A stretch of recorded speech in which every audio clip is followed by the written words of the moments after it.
So here we are in the bunker. This is the actual part of the game that I really enjoy. A lot of people don't like being in the bunker. They find it hard. But it's all about technique and setup, especially in the bunker. And here we are, we have a short shot.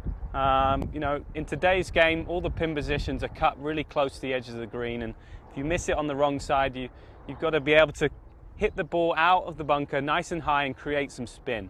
And the way to do that in bunker play, again, is to use that back edge. Use the bounce. And by doing that, the best way to open up and expose that bounce is by changing your setup. Again, you want the ball really forward. You almost want the shaft of the club leaning backwards. That will really expose that back edge.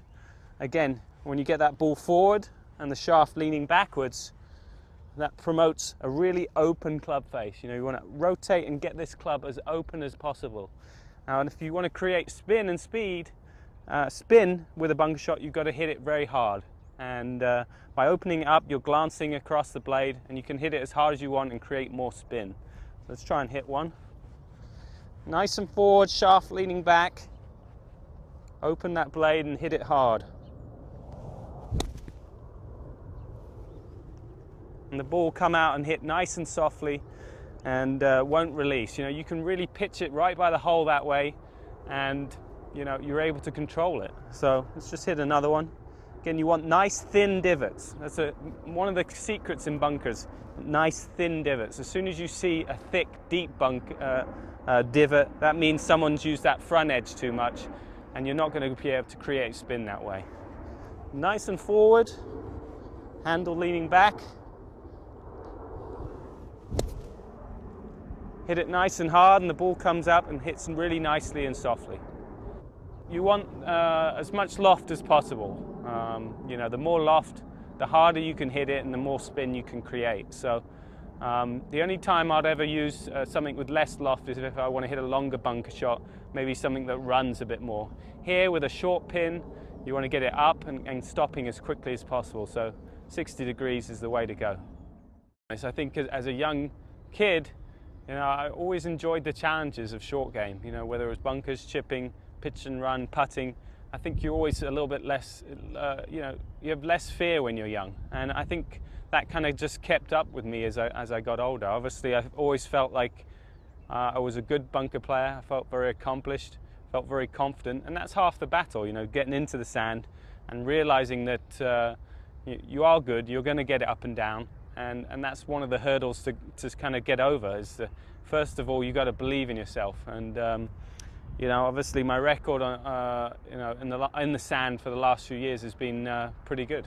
I first started at a place called Hazelmere, and it was probably my brother obviously played with me, another couple friends, and we used to play a lot of short game, just games. We would pretend to be Sevi sometimes, get in the terrible positions, plug lies on the side of banks, trying to get it up and down, because he was just known for that flair and that way of getting up and down, and we would just imitate that. And I think just through putting yourself in tricky situations like that and trying to get up and down, focusing on short game, it really served me well up until this day. I've become known as one of the best short game players in the world, and I think a lot of that had to do with all that time and effort that I put in as a young boy.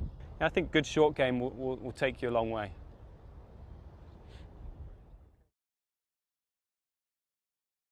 I really do believe that the grip, out of all the fundamentals, is the most important one. I mean, that is really your link between the club and yourself. And if you don't get that right, you're going to struggle. And I play in pro-ams every week, and the number one thing I see that most amateurs don't do is grip it properly. I think as a young kid, my grip was a little bit different to what it is now. I think, I gripped it a little bit stronger. This right hand more underneath, this left hand more over, because as a kid you don't have as much strength, and that helps you to turn the ball and hit the ball a little bit further. But as I've gotten older and more stronger, my grip's evolved a little bit more to a more traditional grip. You always want the grip, the shaft running through the fingers in your left hand. This pad on top of your hand, on top of your wrist here should fall nicely on top of the club. you know. So when you get it in this position, you're able to hinge the club. That's really a big power source in the golf swing. The right hand's very similar. And I use an interlocking grip. You know, if it's good enough for Jack, it's good enough for Tiger, it's good enough for me, I suppose. A lot of people use overlap, but you know, I feel like the interlock grip gives me a little bit more a stable feeling, something I've always done. Again, through the fingers, this wraps over nicely. Get this nice little V that kind of points to your right shoulder. And you know, that being in the fingers really allows you to hinge this club up and down. And that's a huge power source in the game. That's where that hinge and that unhinging of the club comes and creates speed. So, you know, my grip definitely has evolved. When I was a young kid, it was a little bit more underneath. You know, as time's gone by, gotten it a little bit more square. And I'm always constantly checking my grip, my stance, my posture, the three fundamentals in the swing that are most important. I think it's just gradually shifted. You know, as I said, as I got stronger, I didn't need to grip it as strong. You know, I felt like, you know, the more neutral my grip was, the more control I had over the golf ball. I wasn't so concerned with distance. I was concerned more about line and hitting the right distance, not far, but controlling the distance. So, you know, it's just evolved over time, and every year it seems to get just a little bit more weaker. Right now I feel very comfortable with my grip. In the left hand, it's more pressure on the last two digits. On the right, it's a little bit more in the middle too, sort of the middle finger and the fourth finger, you know. And, you know, that good pressure is hinging and holding the grip in, you know, through this line here in the hand as well. So you don't want ever to grip the club too tightly. I think you want to hold it just light enough to hold on to it. You know, you want that freedom and that movement in the wrist. As soon as you get too tight, you know, I tend to take the club a bit too far inside and shut. You know, if I can keep it nice and loose, that club hinges nicely, toe goes up in the air, and it helps my backswing. So it's, yeah, it's very important, the grip.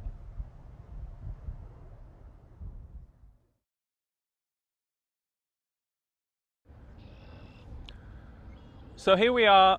I've just missed the green, got some pretty juicy rough here, and really this is a short pitch.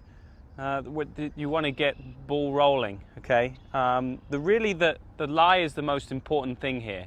You know, if this ball was sitting up nicely, you know, on top of the grass, then I might use something a little bit flatter and get the ball to roll. It'd be a bit more of a chip shot.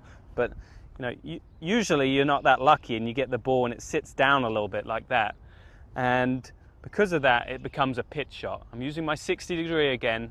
I really want to get the club hinging up. Again, ball position a little bit forward, club hinging up, and letting the club just, and then its weight come down and just let the ball pop out. Okay, I'm not really going to force this club past the ball. It's almost going to stop just past impact. You know, the biggest mistake I see with a lot of players is they try and force the ball up by taking a long swing and falling backwards. And that's not the way to get it close to the hole. So with this pitch, again, ball forward, just want to get that club hinging nice and up and down, and just descending blow onto that ball with not much follow through. Let it roll out to the hole. So it pops up nicely, has a bit of roll. You know, it's a good shot there. Again, I haven't really got that club way past the ball. You know, it's with tricky lies, you just want to kind of pop it out. Ball sitting down. See how far that club's moved? It's really moved hardly at all. But, you know, it's a good result every time. The last thing you want to do is try and really lift it up and hit it hard. You can sometimes get a little bit wrapped up in the lie and forget about everything else. You know, I think as soon as I get to it, I assess the lie, see what kind of shot I need to do. Then I'll kind of take a walk, you know, seeing the lay of the land, if it's downhill, right to left, left to right. You know, and again, I'm visualizing kind of where I want the ball to land. I'm seeing it roll, and hopefully seeing it go into the hole as well. You know, again, trying to be as specific as possible and you know, seeing the ball go in. And I think that's always going to make it easier.